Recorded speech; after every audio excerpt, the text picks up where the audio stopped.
Jon Anik and Kenny Florian podcast. Jon Anik and Kenny Florian. I love him.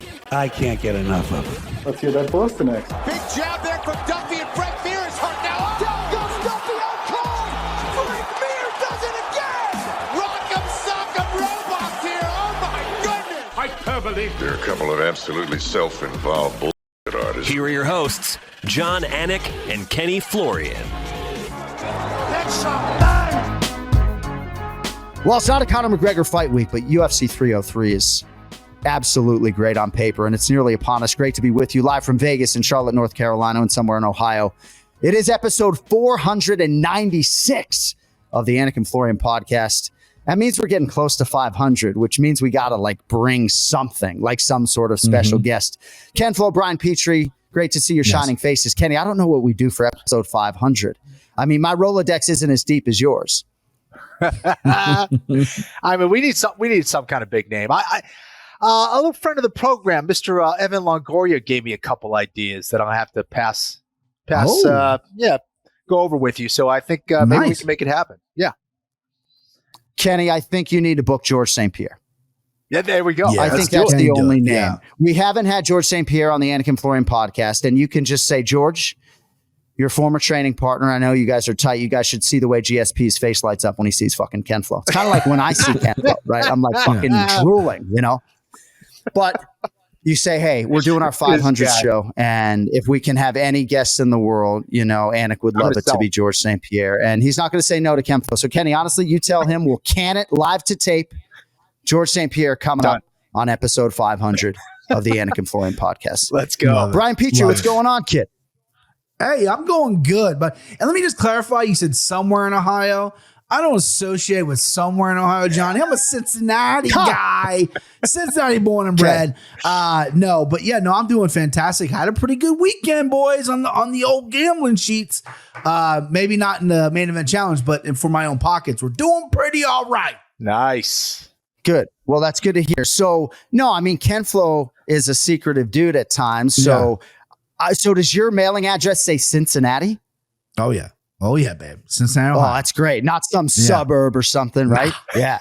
Like KenFlo. I mean, we're not going to tell you if KenFlo has a suburb or actually Charlotte, North Carolina. All right. A lot to get to, of course. And Kenny, if I could just quickly get your thoughts on Conor McGregor revealing to the world that he broke his toe, and Rafael dos Anjos, of course, responding in kind with his purple foot from back in the day. And I know we all felt so bad for RDA when that championship fight against Conor McGregor went away. And I really feel for Conor here, Kenny, because he was trying to put forth the best mixed martial arts athlete possible. And I sound like a Conor apologist all the time, but so much of what I've been saying over the last few years is that he broke his leg. He really wants to put forth a good competitive version. And I don't know when he's going to come back, but at least now we know the reason why he's not competing here June 29th. Well, it's perfect that Brian is here for this conversation because congratulations to everyone here. I think we all got it right. Our assessment of what was going on, I think, was pretty accurate. So handshakes for everybody. He had an injury. He was dealing with something. They were trying to make it happen. They thought it was going to, they thought they were going to be able to push through and make the fight happen. They did not. And I think this is kind of the right call. Why? On Conor's sake, because Conor doesn't want to go out there with another injury. He has done this before, and the guys are just too damn good these days. You can't go in there with any kind of injury these days and expect to win, right? I mean, these guys are getting good, and anytime you fight someone like Conor McGregor, they're preparing well. So it's going to get pushed back a little bit. It seems like he wants to fight in a couple months. Dana's a little hesitant to confirm that. I think he wants to make sure that he is cleared by a doctor first before he says yes to anything on Conor's behalf. But I do think it's good in that we will see this fight. This is Conor wanting to be at 100%. This is Conor wanting to give his absolute best. Why? Not because of this fight, because he wants to advance his career forward and get an ultimate championship fight or something bigger. So again, I see this as a very good sign for Conor. Hey, Bri, a lot of what I'm talking about when it comes to Conor McGregor is just my opinion as a fan and what I think is going to happen, right? I don't have any insight as to whether or not he's going to compete in 2024.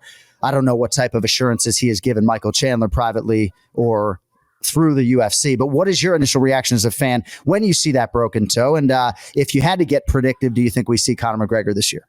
Yeah, so I'm not going to be honest, or I'm not going to lie to you. I was a little critical of the toe because of what he said with RDA's foot. I mean, there's so many sound bites like, mate, it's a bruise, put ibuprofen on it, and you got this broken toe. And I'm like, but I understand it now because this guy hasn't won a fight in many years. He's very popular. He doesn't need to fight, right? So why go in there less than 100% with a broken toe? Kind of sucks. You got to rearrange everything. I'm sure the UFC was scrambling a little bit. We got a great main event, but for the business side, I get it. Not even for the business side, for his career as a martial artist, let me go in there 100% without a broken toe. I've broken my pinky toe more than on one occasion. It hurts like a motherfucker. I can't imagine fighting somebody with it, let alone, high level Michael Chandler fight. All right, good to have you with us today for this 496th iteration of the Anik and Florian podcast. I'm here at the Penthouse Suite in the Virgin Hotel, courtesy of Big Ron Pellegrino. We're playing with some cameras and some microphones. He's going to probably join us here at some point in time as we preview the piss out of this here UFC 303. It's just so nice to be in Las Vegas for a fight week of this magnitude. I get a little bit anxious for the UFC Hall of Fame induction ceremony, boys, if I'm not lying. Sure. But I'm very excited to get through that exercise on Thursday and see Frankie Edgar and Ioane and Jacek and everybody else headline the class of 2024. But UFC 303 is here, and there are some banging fights happening in Vegas, and you can jump in on all the action at DraftKings Sportsbook, the official sports betting partner of UFC. Matchups absolutely outstanding and pretty close on paper. How about this co-main event, ladies and gentlemen? Diego Lopez, minus 142 or so. Brian T. City Ortega, plus 120. One of several amazing fights. Speaking of amazing, if you're new to DraftKings, check this out. New customers bet $5 to get $150 in bonus bets instantly. All you need to do, download the DraftKings Sportsbook app, not now, right now, and use code AFPOD. That's code AFPOD for new customers to get $150 in bonus bets when you bet just $5. Get that big fight feel. DraftKings, the crown is yours. Gambling problem? Call 1-800-GAMBLER. Or in West Virginia, visit 1-800-GAMBLER.net. In New York, call 877-8-HOPE-NY or text HOPE-NY. In Connecticut, help is available for problem gambling. Call 888-789-7777 or visit ccpg.org. Please play responsibly. On behalf of Boot Hill Casino and Resort in Kansas, 21 plus, age varies by jurisdiction. Bonus bets expire 168 hours after issuance. Deposit and eligibility restrictions apply. See terms, eligibility, and responsible gaming resources at dkng.co/MMA. All right, Big Ron Pellegrino now joins us as we get into the pronunciation of the week of the main event challenge and place your bets and all of that. And I'm so glad Jason Anik isn't here, because if I flub a DraftKings spot even slightly, he's like, oh, didn't get through that one cleanly, did you? These guys just sit there and take it. KenFlo's just like, thanks for not making me read it. Big Ron, how we doing? We tuned in? We locked and loaded or what? Dude, I've read a couple of those. They're so damn hard. All right, so we're going to punt on the Big Ron experiment because we have business to... Oh, you got him. All right, good. Oh, okay. All right. We're back. Yeah, we can hear. We're back. Yeah. Just like that. All right. I feel like it should have been Niner and grabbing while you're grabbing your cucumber. I know. That's right. I could actually give Ron... He could be my stage manager today, like Craig Conley. All right, but shit is going sideways here, so we are going to punt on this experience soon if I'm seeing like circles and shit. All right, pronunciation of the week, Bri. So... These two ladies have been featured here before, but it's not an inherently difficult card when it comes to the name. So they're fighting each other live on pay-per-view. Bantamweight title eliminator of sorts, I guess. One Brazilian, one American. Yeah. You have a cult following for your ability to say Brazilian Portuguese names. So we will start with her last name, Silva. Yeah. Silva. Sure. What do you have for us on this former world title challenger, Bri? So peek behind the curtain, old BP. I've been practicing this, right? Because I do very melodic stuff. And you guys won't know this reference, but back in the day, Fred Armisen did a SNL sketch where he played this Spanish guy in a talk show. And he always used to go, ay Dios mío, right? And I keep saying her name like that, and I can't get out of my head. So I go, Muy bueno. That's what we got. Muy bueno. It's pretty good. It's not bad. That's Cody, it's half of her last name, but yeah, right. Yeah, Silva. There you go, Silva. Cody, what do you have for us on the audio front, kid? Maíra Bueno. Devagar. Maíra Bueno. Agora com apelido. Maíra Chitara Bueno. Devagar. Maíra Chitara. All right, that's enough. That's enough. Thank you. Did you hear three different variations? That's or was a that me? fucking grand slam. Maida. I get that out of the park. I feel like she kind of did the same thing you did. Like, I don't know if she saw the that's what SNL did. skit, but it seemed like you guys did the same thing. Either way, Circle does not get the square. It's a no for KenFlo. It's a no for me. Maida Bueno Silva, next fighter out of Fortis MMA. This surname is oft mispronounced. Brian, what do you have for us on Macy? And I'm going to mispronounce it too. I'm going to say Macy Shatson. So you did well to emphasize the first syllable. Okay. But you didn't get it right. So you're 0 for 2 today, Cody. Damn. Let's trigger the file. Macy Chasson. Macy Chasson. I knew that too. But Kenny, think about how often she's fought in the UFC and whether it's commentators or fans, how sparingly you've heard her referred to as Chasson, right? Right. Yeah. That's why we play the file. Exactly. Yep. Yeah. Mm-hmm. Yeah. I need those phonetics. I don't often need phonetics. I need them for Macy Chasson. All right. Main event challenge, UFC 303, Pereira versus Prochazka 2. Initially, we had 9 fights to preview. Card reshuffled. We're down to 7. And we begin with what could be a high-octane matchup in the featherweight division. Andre Fili minus 230. Cub Swanson plus 190. We've seen some movement here. Swanson's a man. He's 40. KenFlo 14-9 in his UFC career, coming off a big win over Hakeem Dawodu. What do you think he has for Andre Fili, Kenny, here in the role of underdog? Well, certainly feeling much better about his chances at 145 pounds. It was good to see him bounce back against Dawodu. And 135, he just doesn't have the same energy, just doesn't look well, similar to how I looked at 145 pounds. But, he is 40. He's getting older. He has been in a lot of fights. I haven't seen a huge change in his overall game, really, but I like his chances here against Fili. Fili's very dangerous as well, but we know he can be knocked out. Ige isn't just another guy. He definitely has some serious power, but I think Cub Swanson has power at 145 pounds as well. He certainly still has speed, in my opinion. Maybe doesn't throw the same kind of volume that he did before, but given the odds here, I like Cub. I think he's got a good shot. I think he's got to be aggressive. I think he's got to lead the dance and back Fili up. If Fili's able to use his length and keep Swanson on the outside, this is going to be Fili's fight. But if Cub's able to pressure and mix things up like I know he can, I think he can get the upset here. And Petrie, speaking of mixing things up, you love when I make KenFlo go first, right? We're going to be doing a lot of that in the future. Nice.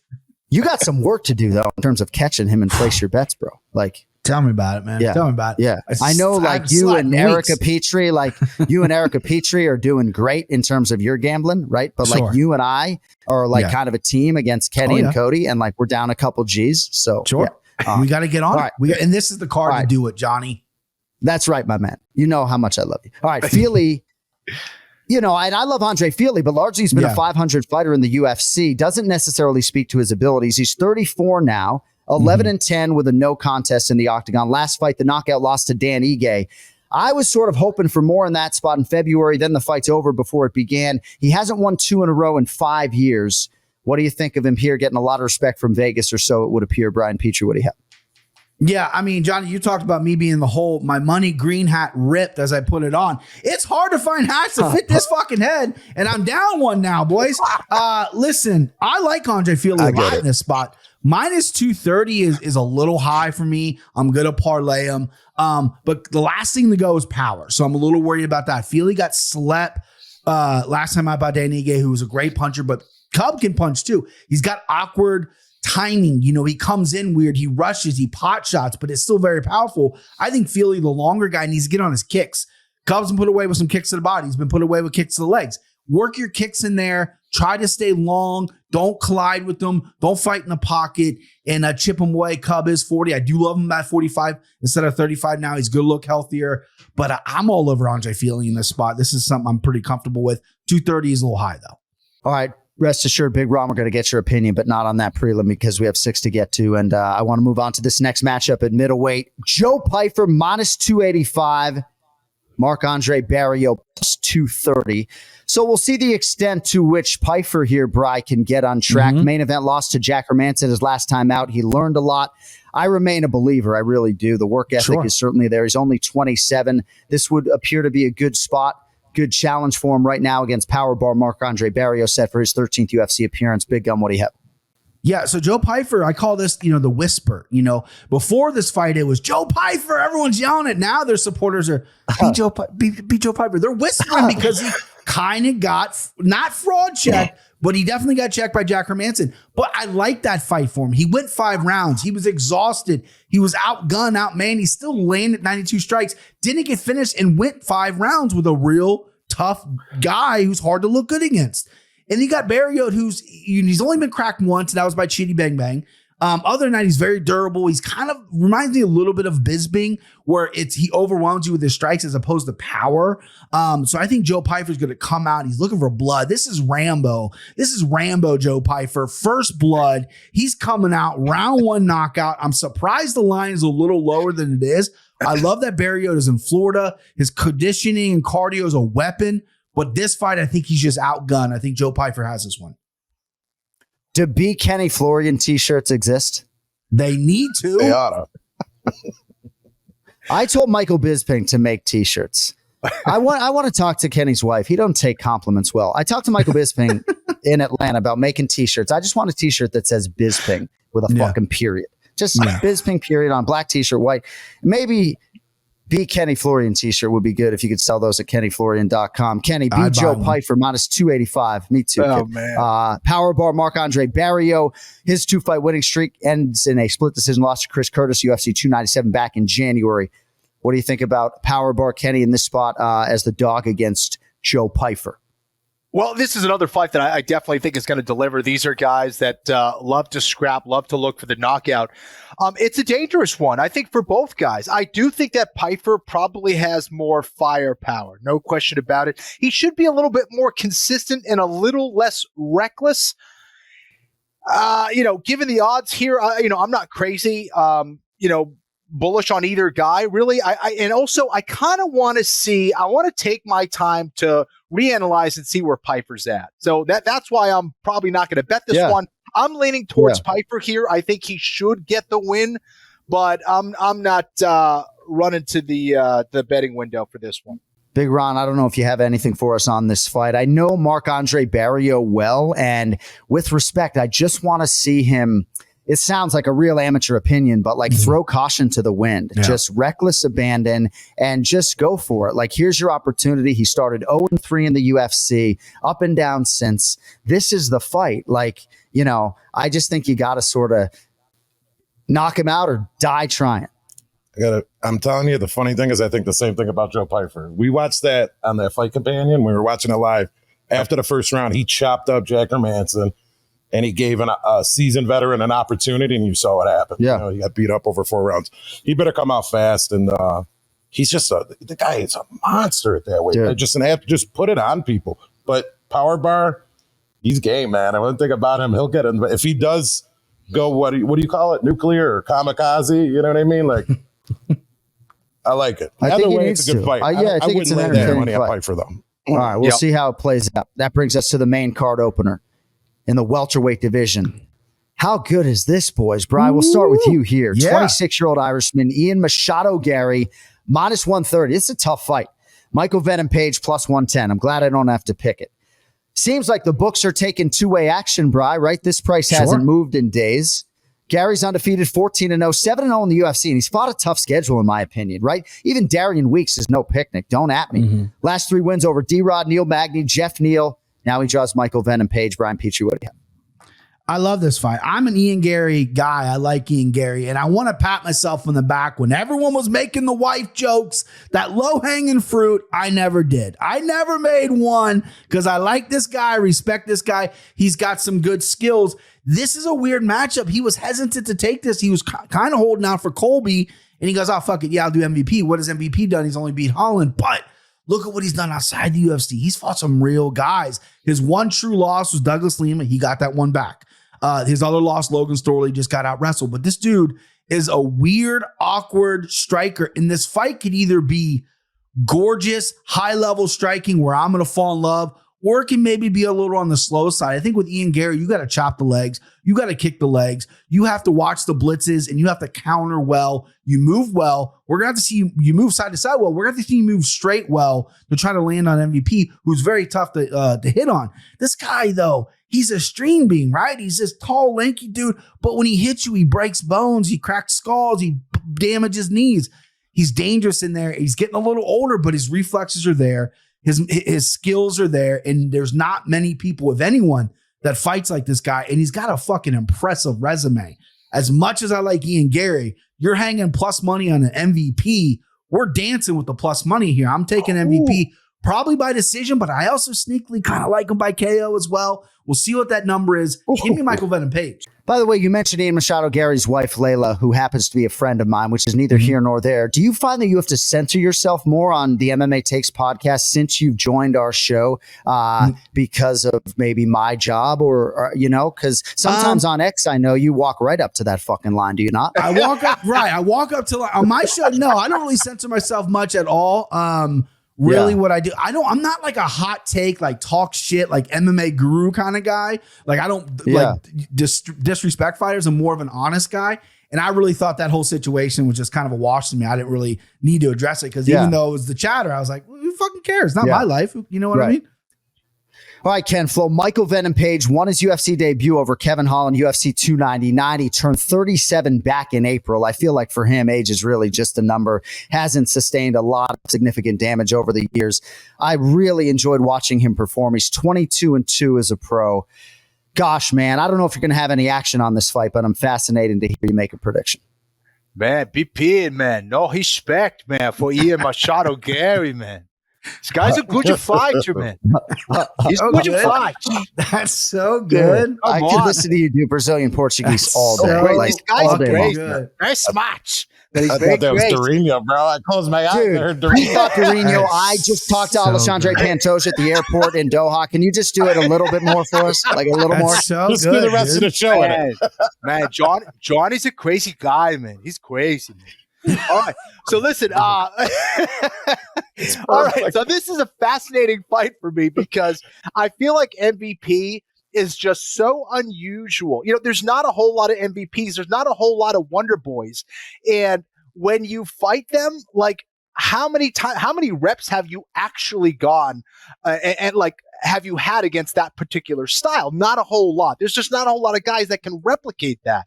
So, and then you have the length. However, I like the fact that Ian Machado Gary is one of the few guys in the welterweight division that is 6'3". He's the same height as Michael Venom Page. So you kind of like throw out that length and height advantage that he typically has. That's null and void. Now, what do you do? What do you do against MVP? You got to put his back on the canvas. In order to put his back on the canvas, you need to be a competent striker. We saw Kevin Holland, who's not necessarily known for his offensive wrestling, was able to put MVP there a couple times, at least able to give him a tough time. On the feet, he wasn't able to contend there, but I do think Ian Machado Gary is good enough on the feet to not get knocked out and to not look bad on the feet. And I also think his striking is good enough to allow him to enter in on some of those takedowns and clinches and put MVP on his back and frustrate him here. I still think Ian Machado Gary has faced the tougher competition, in my opinion. I think he's fighting MVP at the right time. He's coming in here very confident. And I think this is another one that kind of people are sleeping on. People are sleeping on Ian Machado Gary. They're looking at some of the other stuff that has nothing to do with fighting. I think Ian Machado Gary is a very good fighter. I think MVP is a badass fighter as well. And he could win this fight. But I like Ian Machado Gary. We're going to see more of his MMA skills on Saturday night, and I think he pulls it off. I don't think he gets the finish. He might. If it does happen, I think it more likely happens on the ground. Gosh, it's a fascinating fight, and I'm going to stall for Ron for a minute because we're not going to let you fence it. I'm going to need a prediction from you. But it is amazing to me that – No, you're good. No, okay. I'm saying I'm going to stall for Ron. Yes. And I'm going to say to all of you that the MMA masses just don't seem to at all want to lean into like what I think makes Ian Machado Gary great, which is just the obsession with MMA greatness. And gosh, man, like, I don't know what they think he's doing in terms of training and everything else, but he'll fight anyone, right? This is a really hard fight, I would think, in terms of what other fights could have come down the pike for Ian Machado. Gary, Ron, what do you think? Close fight on paper. We need a prediction. All right. The one thing I remember Kevin Holland saying after the first round of their fight was, I hear you, but he's way faster than we thought he was. Like, I was shocked to hear about a guy his age. He said that to his corner. I don't look at Ian Machado Gary as super fast. I just see him as a surgeon kind of and very tactician, like as a counter. I think I like the dog money on MVP. If Ian Machado Gary was a dog, I'd take the dog on it, but I'll take the dog money on MVP. All right, next fight at bantamweight. We just went through these ladies. Maida Bueno Silva -125, Macy Chasson +105. So when I sent you guys the lines initially, Macy Chasson was +170. That is long gone. We'll see the extent to which that is sharp money. She's down to +105. And you want some research off the back-to-back, Bri? These women were born 26 days apart from one another in 1991. Some people surprised this fight landed on pay-per-view, but I think given the state of the division, an eliminator of sorts, Silva coming off the 5-round loss to Raquel Pennington back in January, UFC 297. That was for the belt. Chasson has won 2 of 3 since her loss to Pennington late 2021. And BP, apparently you know chicks. So lead us off here. Bueno Silva or Chasson? So glad you know that, John. You said that because I know chicks.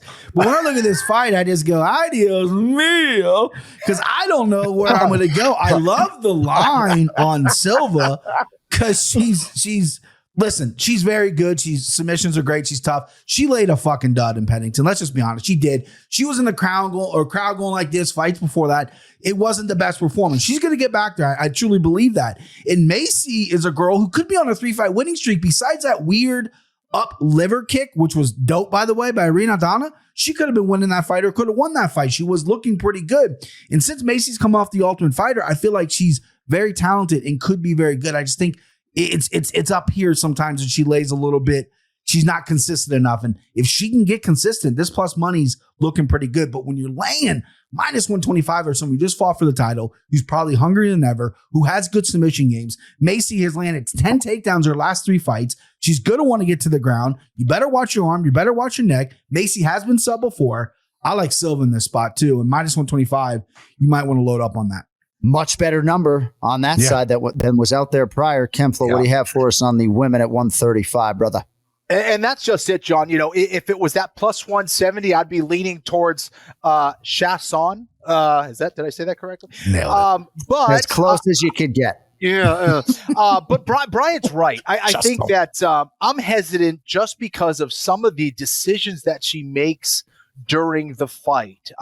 There's times where she's doing really well, but maybe in her mind, she just seems like a little bit desperate to do things. And it's like hectic and chaotic and things are just moving faster than they really should. And it's hard to rely on someone like that, despite, what is typically a physical advantage in almost every single fight she had. Yeah. I love her potential. I love her physicality. She moves really well. Cutting down to 135 pounds, I think is tough. It seemed like she looked great in her last fight at 35, but I think the skills of Maida Bueno Silva, I just like it. The other thing that really is the main tell for me, or the question mark, is Chasson ducks her head so much, not only for the double leg, but even in like certain exchanges, she ducks her head down there. Well, Maida Bueno Silva has a great front choke, and she is brutal. She will not forgive. If she gets a hold of your neck or your leg or your arm, she's taking it home with her. And I think she'll have the advantage there. In kind of neutral positions, like if Chasson is able to get in guard and just get a traditional top position from guard, she should be able to get some good ground and pound, win some rounds there. But in those hectic transitions, which I think we will see, I like Maida Bueno Silva, and I agree, Brian. I think she's going to learn a lot from her last one. I think she's going to come in aggressive, and if Macy isn't on point, I think she might have some trouble. So I was early on. I was on Chasson. Now, because of these odds, I'm going to Maida Bueno Silva. I like that there. I mean, how good is that mixed martial arts analyst, Ron? That fucking guy right there, huh? Yeah, he's pretty good. That's why I picked him for the show. That's why I picked him for the show. I said the only caveat is Nicely done, kid. I said the only caveat was just got to have my name first on the show, but we wanted KenFlo and we fucking got him, you know? Yeah, but it sounds right. Anik and Florian. It does. All right. It sounds. This is going to be really interesting. I'm really curious if you guys could give me, and Ron too, some insight as to where you thought this betting line would open relative to where it is. Light heavyweight division, it was going to be Jamal Hill, Khalil Roundtree Jr. It has dissolved into a matchup of fighters who did not have a training camp, or so it would appear. Initially, Anthony Smith stepped in for Jamal Hill to fight Carlos Ulberg. Ulberg got injured during his last sparring session, so in steps the middleweight Roman Dolidze, who has been looking for a big fight, moves up here to face Lionheart.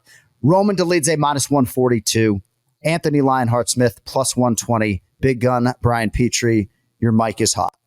Yeah, I was surprised by the line. I put some shekels on Anthony Smith right before he hopped on here. I did not see him being plus money. I know he's coming off, he's up and down his MMA career, but he's coming off a big win, right? I think he's the bigger, more skilled guy. Yes, he fought at 85 before. Dolidze's not a small guy, but I think he's been in there with the better, more talented guys, and Dolidze's coming off 2 losses, kind of a lackluster performance his last time out. He only landed 34 strikes in a 5-round fight, slowed down a little bit. This isn't a 5-round fight, but his aggression, I think, is going to play in the hands of Anthony Smith. Now, I will tell you, that hairy-chested son of a bitch, Roman Dolidze, every time he fights, I kind of get a look at him and go, I might want to play this guy, but minus 142 is too much for a guy who I just do not think is on the level of Anthony Smith. Now, if Anthony Smith, your piece of advice for him, come out to Return of the Mac, okay? You come out to Return of the Mac again. Yeah. I'm doubling my efforts on you. That's the best walkout song. Let's go. I'm taking Lionheart.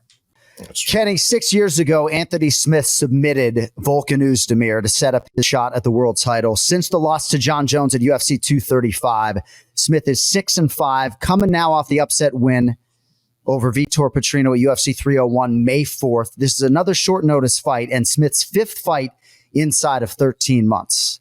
So after the win over Vitor Petrino, he sort of said the UFC wanted him to make a quick turn. He wasn't necessarily ready. The opportunity knocked here. He's on a big show.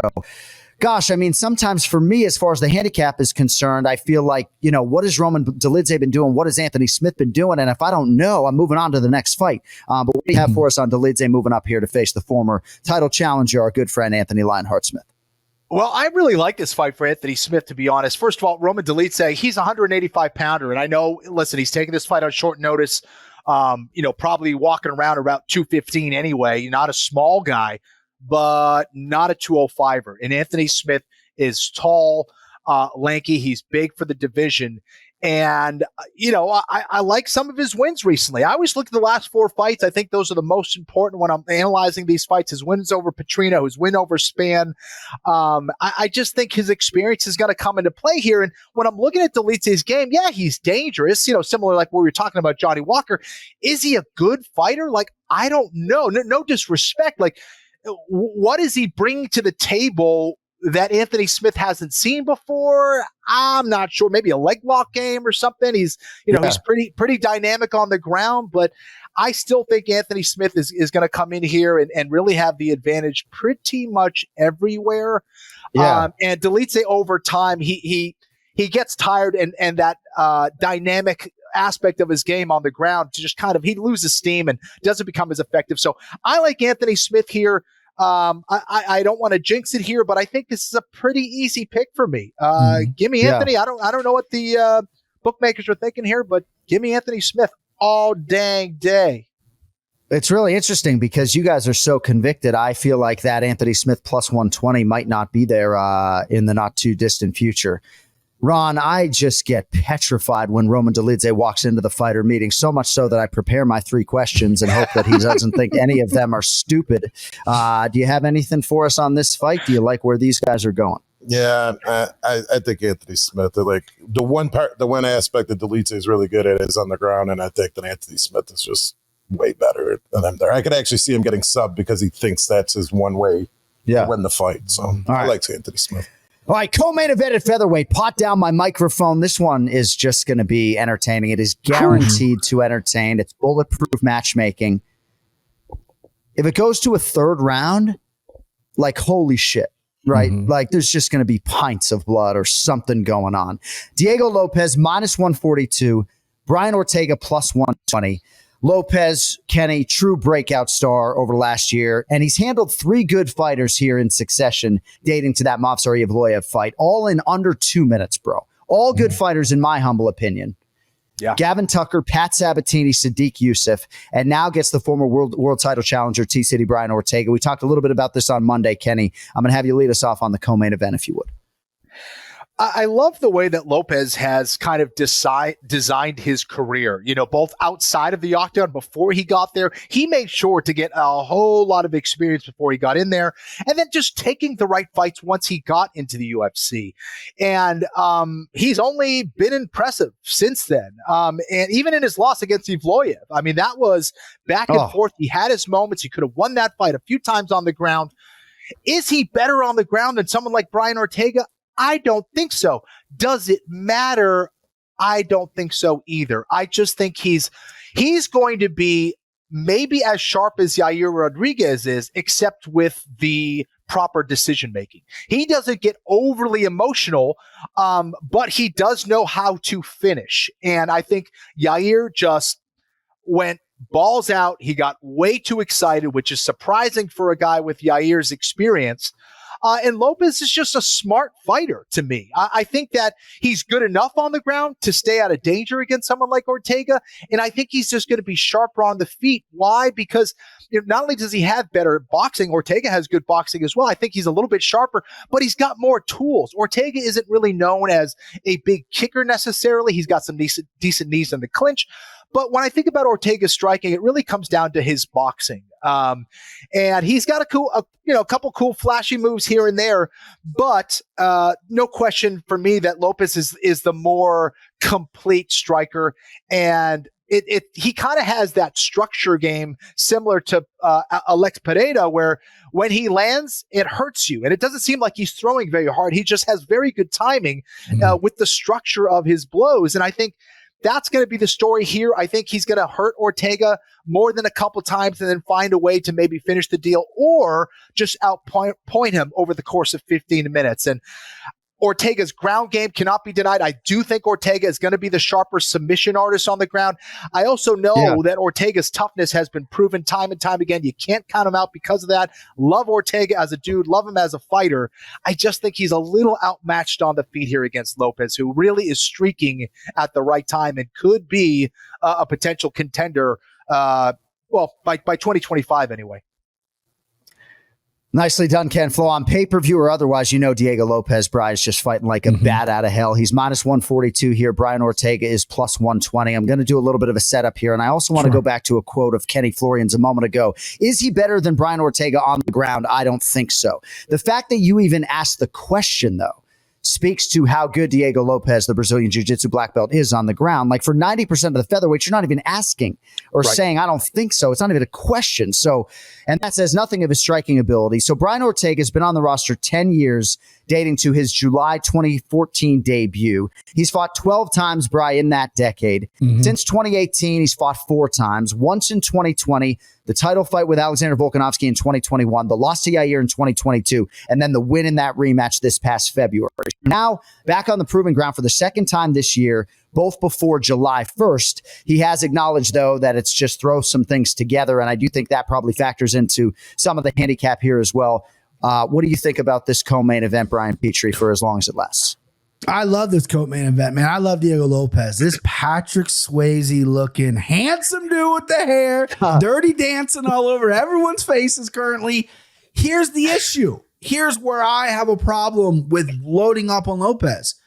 He knocks out Gavin Tucker, who's a little bit chinny at times. He knocks out Sabatini, can be chinny, he's been put down. Sadiq Youssef has been put down multiple times. He's getting the guys out in round 1. What happens round 2? What happens round 3? Brian Ortega has the best chin at 145, in my opinion. I think this guy's nails. He loses before he wins. This is what always happens. He's getting pieced up by Yair. He twisted his knee or ankle before the fight, put that out of his mind, battled back, and got the submission. I think his jiu-jitsu is better than Lopez in an MMA setting. I think he mixes it better on the ground. And there's just too many questions for me for Diego Lopez. I mean, I think the guy is great. I'm excited for him. If he goes out there and lights the arena on fire, we got a superstar. I think he wants to fight with Evil again. I think if he goes out there and starches Ortega, he leapfrog Evil. He's up there at 145. He should fight Volkanovski next, right? That's the kind of star we have. But I want to pump the brakes and not get too excited because I do get the googly eyes for the new guys.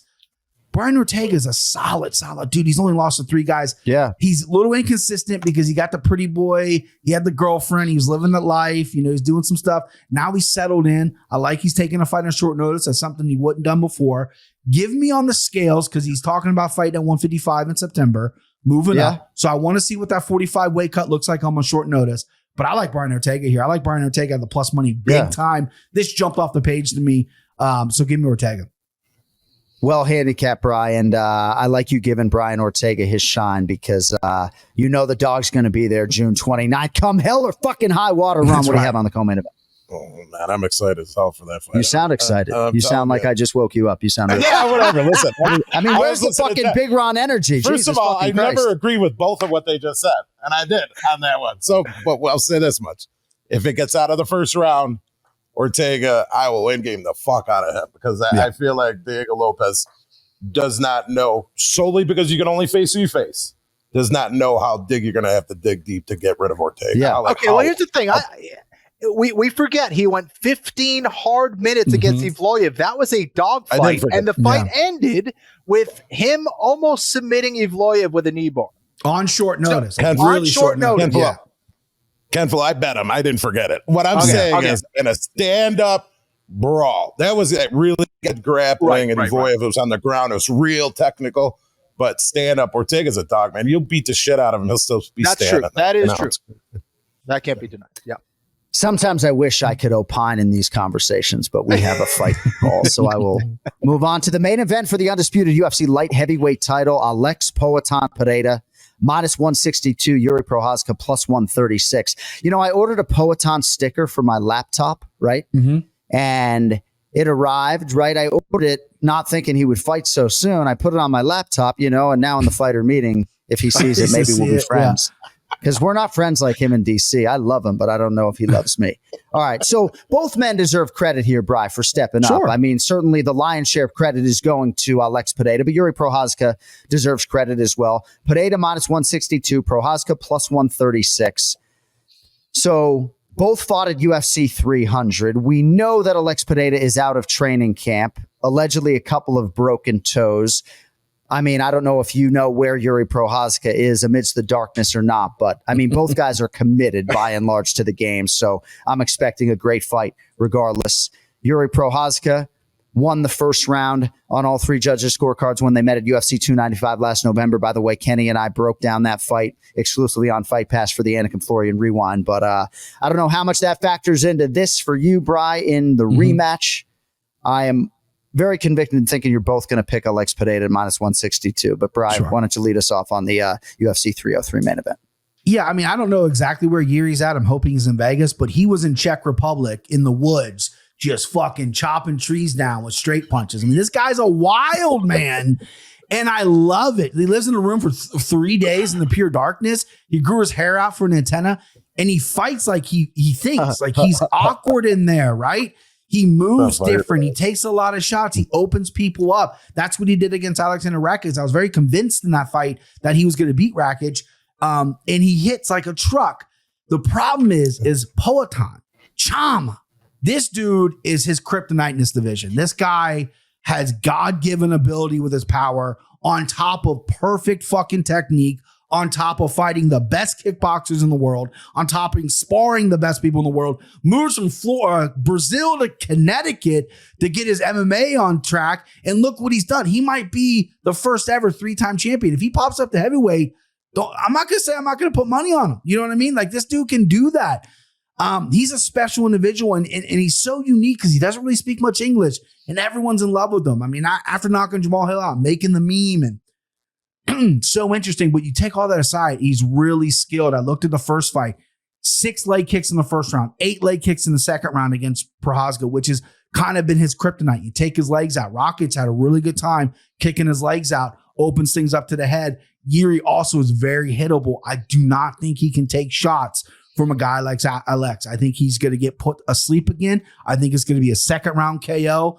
I'm loading up personally, my personal wealth on Alex. And and I'm going to buy a sticker just like you did if he wins, John. Yuri Prochazka, title challenger in this spot. He's 4-1 in the UFC, KenFlo. The only loss, of course, coming against Poatan. I'm really fascinated to see how this play out. I'm always interested when I see a betting line like minus 160 or so, and then I can't find anybody who's picking the underdog despite the relatively short price. So what do you have for us, Kenny, on the main event? Yeah, I mean, this is another one that's going to deliver. I do not see this one going the distance.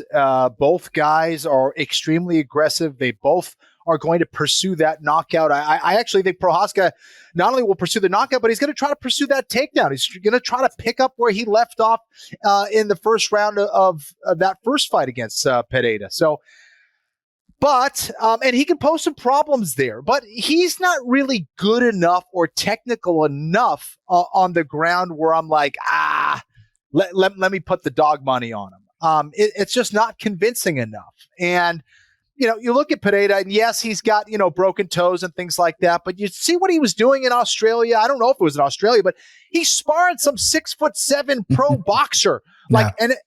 This was not like your like casual sparring. They were trying to knock each other out. And Pereira didn't even know, like he didn't even know who he was sparring that day. You hear his coach tell him, yeah, it's the 6'7", you know, pro boxer. And he just smiled. Like that was the first time I actually saw him smile. Like he loves this dude. And you were talking about, you know, the commitment, you know, like what's that saying? What's the difference between ham and eggs? The chicken is involved, but the pig is committed. Pereira is freaking committed. And this dude, he's ready to die. He's ready to fight at any time, you know, and he's at the point in his career where I think he's that much better than everybody else in his division. So, you know, there's a reason why he's taking this fight. For me, at the end of the day, Prochazka is just too reckless with his lack of defense. Yes, he's determined. Yes, he, is dangerous, but Pereira's the real deal, man. He's just too good. He's too technical. He's too surgical. Pereira by knockout. No question about it. And Hellcat Dan Helly, you hear KenFlo with the Alex Pereira? I had to switch it up. As we pay that off, had to do it. Alex Pereira is so popular. It is crazy. I mean, it truly is crazy how much his profile has changed in the public eye. 31 months on the roster, wins over 5 former undisputed UFC champions. You like Alex Pereira too, Big Ron, or what? I like saying Alex. No, Alex Pereira. Yeah. Go dropping an Alex earlier this week. Jesus. Alex Pereira. I mean, the guy, everything is predicated off the best leg kick in the world, and he doesn't have to do it 20 times. He does it 2 or 3 times. It's so efficient and effective, and Prochazka didn't show anything in the last fight that he could handle that. So, yeah, I'm going Alex Pereira. Yep. All right, with that, my favorite part of the show, place your bets, sponsored by JonAnik.com in association with KenFlorian.com. Incidentally, it's KenFlorian.com that I think sponsors the main event challenge, but, he's back. I screwed that up. All right, so Team Florian, as we update the standings, entered the Saudi Arabia show with a lead of $1,697 and change. Kenny, you were plus $478 or so for the year. I thought you got hosed on your $200 bet on Jared Gordon as the underdog. Otherwise, you would have swept the board with your 1,000. $500 on Robert Whittaker. That paid $384.62. $300 convictedly, I might add, on Volkan Oezdemir at minus 102. Why are you not betting some of these fights in your own personal bankroll? I mean, Bitcoin. I may have to start. Yeah. So that paid you $294.12, almost an even money bet. So the weekly net positive for KenFlo, $478.74, essentially doubling your year-to-date total. You're at $957.12. Team Petrie entered the week minus $1,219 or so. You got that $500 straight wager on Nasrat Haqparast home, plus 200 there, just given the minus 250 price. Nice job by Robert Whittaker by knockout for $100. Yeah. I know you and I were both hoping you'd get better than plus 180 there, but a good forecast by you there. You did give 200 back on D-Rod by decision, which feels like bad luck. And of course, you guys always reserve the right to change bets after something like that happens when they fucking change the weight class. and you had Nicholas Dalby for 200 at plus 260. You really should have gotten that one home in my mind. So that overall, I thought a good week for you in terms of the way you laid out the board, but 2-2 and just a minus $20 or so. So the Team Florian lead about $2,100, largest lead of the year. You guys get $2,000 to spend on pay-per-views. Now, I'm not sure if you remembered that or not. If you want to just double your bets, this is me stalling for you, not unlike how I stalled for Big Ron Pellegrino earlier. And by the way, if you are in Las Vegas for UFC 303, please join me and KenFlo at Tom's Watch Bar Friday night. KenFlo's in and out. The only chance to see him, sponsored by Cuervo. Tom's Watch Bar Friday night, like 6:30 or so local time. It's the Host Hotel, New York, New York. Tom's Watch Bar. Meet Kenny, Florian, me. I think there are going to be some people even bigger deal than KenFlo there, if I'm not mistaken. Yes. And if you're in Vegas anytime during the year, go to the Paradise Cantina and support our guy Ron.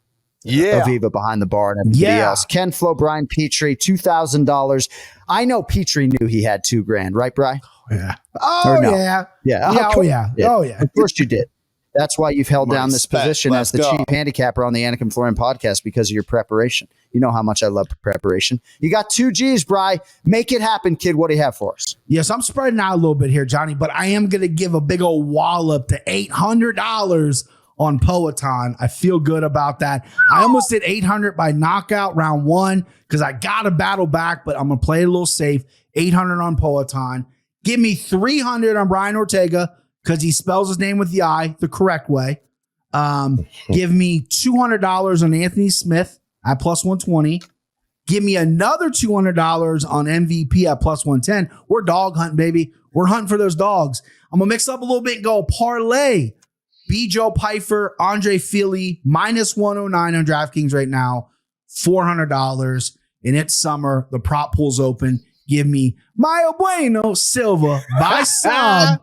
By submission, line not available yet. I'll chase that for you, Johnny. $100.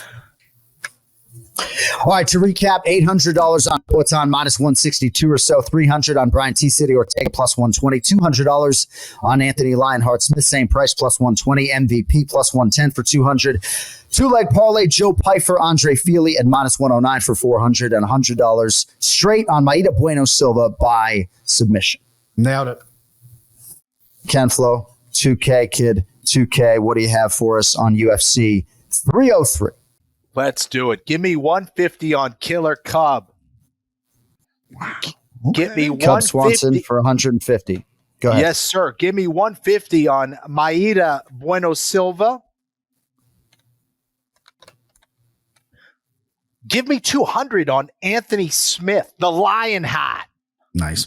Okay. And give me 500 on Ian Gary. All right, 500 on Ian Gary and minus 130. Right, so that's 1,000. Yeah. Look at him. Oh no! What am I gonna do? What am I gonna do with that $1,000? Oh my God! Maybe I'll just throw it on freaking Alex Poetan Pereira. Look at this guy. Oh man! See, I really wonder, like, if I'm a listener with any sort of bankroll, what I'm doing with this Alex Pereira fight. It's minus 162 as of this taping. And I really want to hear from the fans on X in terms of where this price closes. We shall see, you know? And as Ron can attest, sometimes when the whole world is on Pereira, Yuri Prochazka going to end up doing some crazy fucking Warrior celebration in the middle of the octagon, and everybody's going to be ripping up tickets all night. Am I wrong? I mean, he is a samurai. You're right. Don't forget DraftKings Sportsbook, promo code AFPOD. North Carolina is now a DraftKings eligible state. So KenFlo, download the app, not now, but right now. Put your money where your mouth is, okay? Let's go. All right, thanks to everybody who joined us for the 2 episodes this week. Thank you to our producer, Cody Merrow, without whom none of this would be possible. We're back Monday, July 1st. Flip your calendars. We'll recap UFC 303. Also a chance we will do a live watch party for Rose Namajunas and Macy Barber on July 13th. Some details to come on that. For now, though, we got to shift our focus. UFC Hall of Fame induction ceremony, T-Mobile Arena on Thursday night. Hope you guys will all watch that on UFC Fight Pass. And don't forget me and KenFlo live at Cuervo. Big Ron will be there live with Cuervo at Tom's Watch Bar, New York, New York. Big Ron will be there. Jason, Anik, everybody else. And thanks, everybody, for supporting the Anik and Florian podcast. However you ingest the show, we appreciate it. For Brian Petrie, Big Ron Pellegrino, Kenny Florian, Jon Anik signing off here. We'll talk to you Monday. We'll recap the piss out of this. Until then, yo later.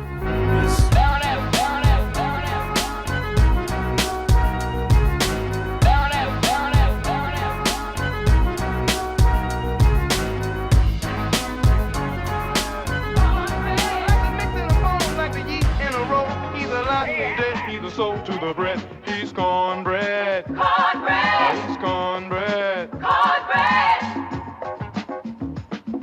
Life is so precious, do the best that you can. Keep your hands on the bar, he's the open man. He's cornbread.